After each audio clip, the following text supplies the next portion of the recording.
Facebook, YouTube, Instagram যেখানে যাচ্ছিলাম আমার সামনে কিছুদিন যাবৎ এই ভিডিওটা আসছিল। তো আজকে নিজেই ভাবলাম যে বাসায় তৈরি করে নেই চিকেন সালামি। এর জন্য আমি এখানে 2 পিস চিকেন ব্রেস্ট আর 1 পিস চিকেন লেগ নিয়ে নিয়েছি। একটা চিকেনের স্কিন নিয়ে নিয়েছি, যেহেতু সলিড মাংস নিয়ে নিয়েছি, ফ্যাটের পরিমাণ একদমই নেই, তাই স্কিনটা এখানে ফ্যাট হিসেবে কাজ করবে, ড্রাই হয়ে যাবে না সালামিগুলো।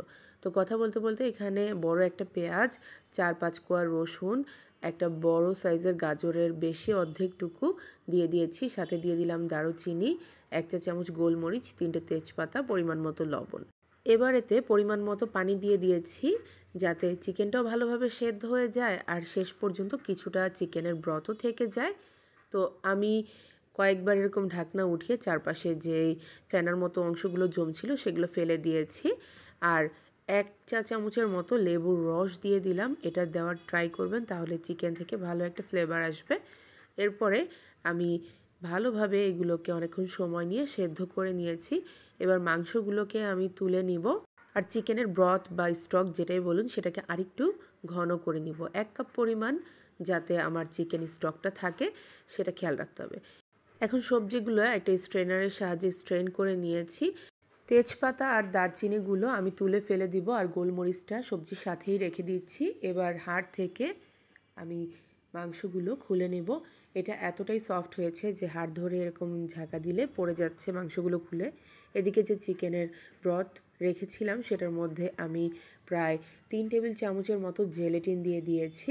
চিকেনের এই স্টকটা কুসুম গরম থাকা অবস্থায় দিয়ে সাথে সাথে নেড়ে নিতে হবে। খেয়াল রাখতে হবে যাতে জেলেটিনটা জমে না যায়।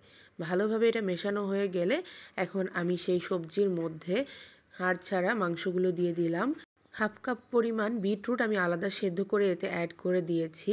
আর দিয়ে দিয়েছি চিলি ফ্লেক্স স্বাদ মতো আর জেলেটিন মেশানো সেই চিকেনের ব্রথটা সব একসাথে নিয়ে এবার আমি ব্লেন্ডারের জারে নিয়ে নিয়েছি। এটাকে একদম মিহি করে ব্লেন্ড করে নিতে হবে। এদিকে একটা প্লাস্টিক বোতল আমি এভাবে কেটে রেখেছি, তার মধ্যে ব্লেন্ড করা এই মাংসের মিশ্রণটা ঢেলে দিব। ভালোভাবে কয়েকবার ট্যাপ করে নিব যাতে ভেতরে এয়ার বাবলস থাকলে জায়গাগুলো ফিল আপ হয়ে যায়।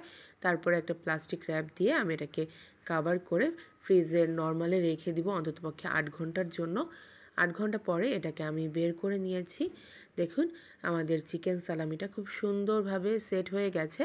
এবার একটা কেচির সাহায্যে আমি উপরে বোতলটা কেটে নেব আর এই চিকেন সালামিটাকে আমি ছুরির সাহায্যে পিস করে নেব। আর একটু পাতলা করে পিস করলে ভালো হতো, বাট আমি একটু মোটা মোটা করে পিস করে এটাকে তেলে ভেজে অনেকটা চিকেন ললিপপের মতো করে নিয়েছি। এটা খেতে খুবই মজার হয়েছিল।